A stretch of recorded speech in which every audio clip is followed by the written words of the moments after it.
Good morning students. आज की हमारी वर्कशीट है हिंदी की।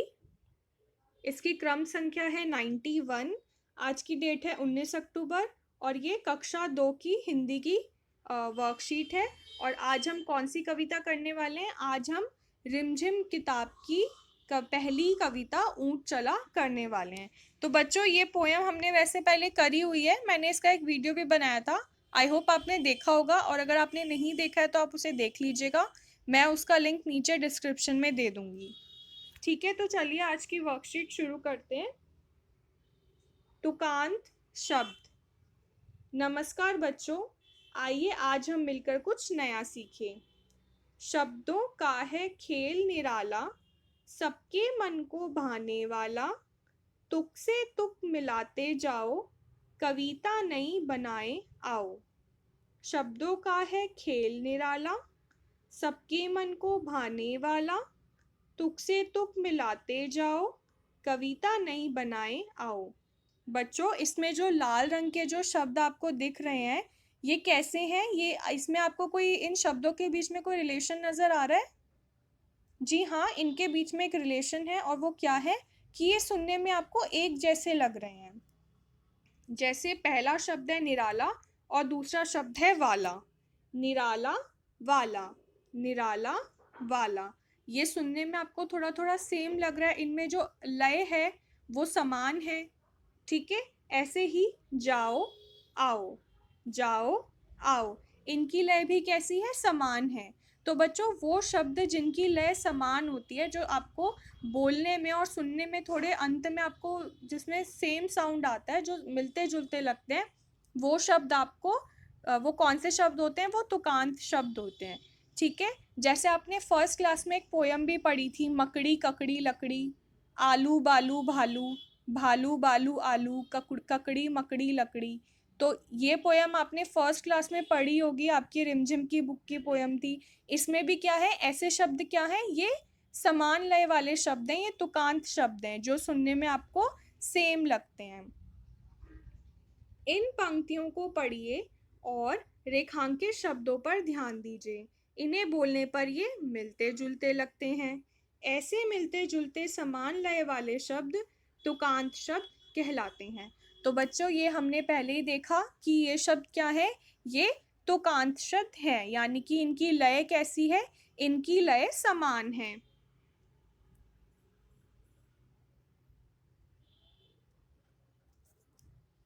नीचे कुछ शब्द दिए गए हैं, उन्हें उनके समान लय वाले शब्दों के साथ लिखिए। अब सबसे इसमें क्या है? हमें कुछ शब्द दिए गए हैं नीचे, हमें उन्हें उनके समान लय वाले शब्द उनके नीचे लिखने हैं। और वो समान लय वाले शब्द कहाँ है? इस क्लाउड के अंदर हमको दिए गए हैं। ठीक है, तो हमें इनमें से ढूंढ के इसके समान लय वाले शब्द लिखने हैं। तो सबसे पहले वाला शब्द क्या है? बालू। अब बालू के साथ क्या लय बनेगी?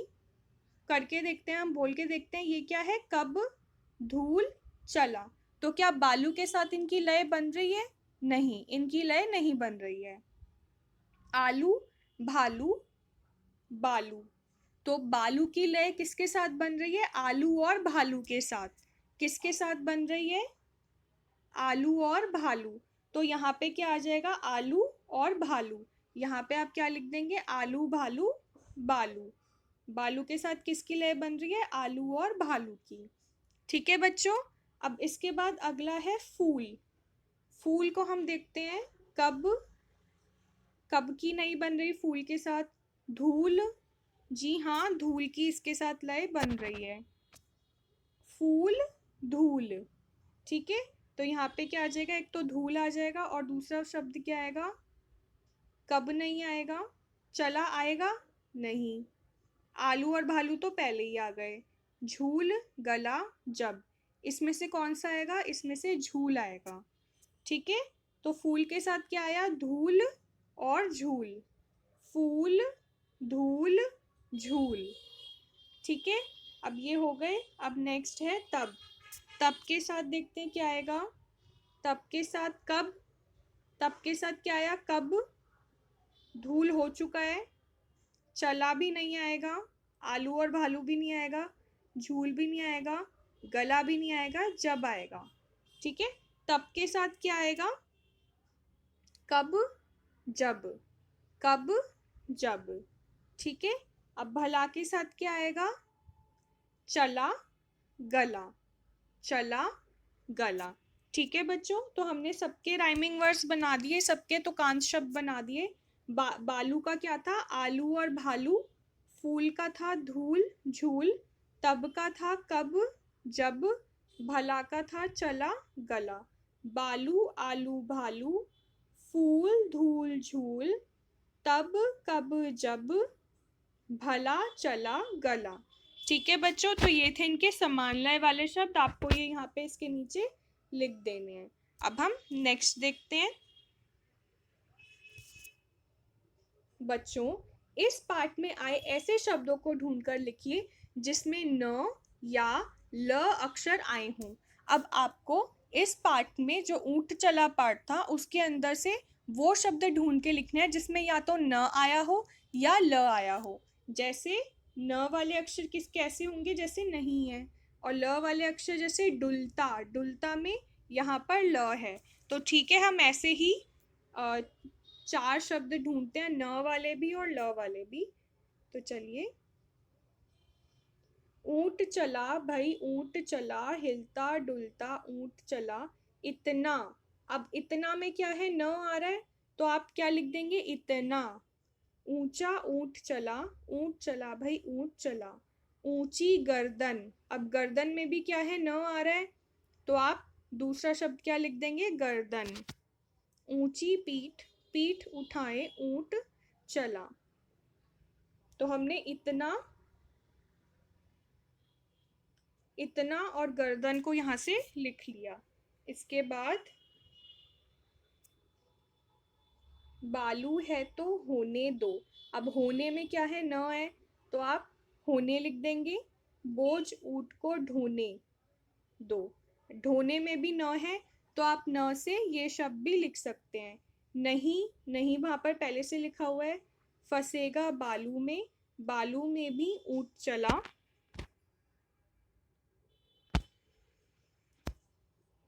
जब थक कर बैठेगा ऊंट, किस करवट बैठेगा ऊंट, बता सकेगा कौन भला। अब कौन में भी क्या है? न आ रहा है, तो आप कौन भी लिख सकते हैं। ऊंट चला भाई, ऊंट चला। ठीक है बच्चों, तो आपने देखा कौन कौन से शब्द हैं न वाले। एक तो है कौन, एक और है होने, ढोने, और गर्दन, और इतना। ठीक है, अब हम ल वाले शब्द देखते हैं। ऊंट चला, इसमें ल आ रहा है, तो आप ये लिख सकते हैं भाई ऊंट चला, चला आपने लिख दिया। हिलता, हिलता में ल आ रहा है, तो आप ये लिख सकते हैं। डुलता, डुलता में भी ल आ रहा है, तो आप ये लिख सकते हैं। इतना ऊंचा ऊंट चला, ऊंट चला भाई, ऊंट चला। ऊंची गर्दन ऊंची पीठ, पीठ उठाए ऊंट चला।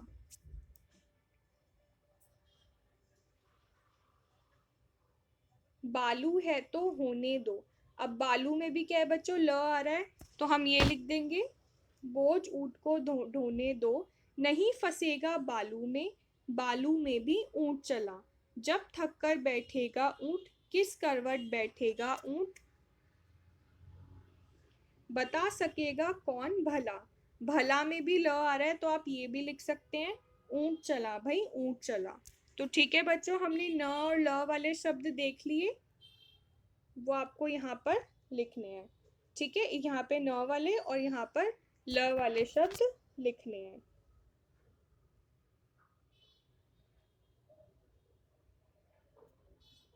नीचे दिए गए चित्र की मदद से अंदाजा लगाइए और वाक्य पूरा कीजिए। डैश को रेगिस्तान का जहाज भी कहा जाता है। रेगिस्तान का जहाज किसे कहा जाता है बच्चों? तो बच्चों, यहाँ पर क्या है? यहाँ पर हमें एक ऊंट यानी एक कैमल का चित्र दिया गया है। तो रेगिस्तान का जहाज किसे कहा जाता है? रेगिस्तान का जहाज ऊंट को कहा जाता है। ठीक है बच्चों, तो यहाँ पर क्या आंसर आएगा? यहाँ पे आंसर आएगा ऊंट। ठीक है।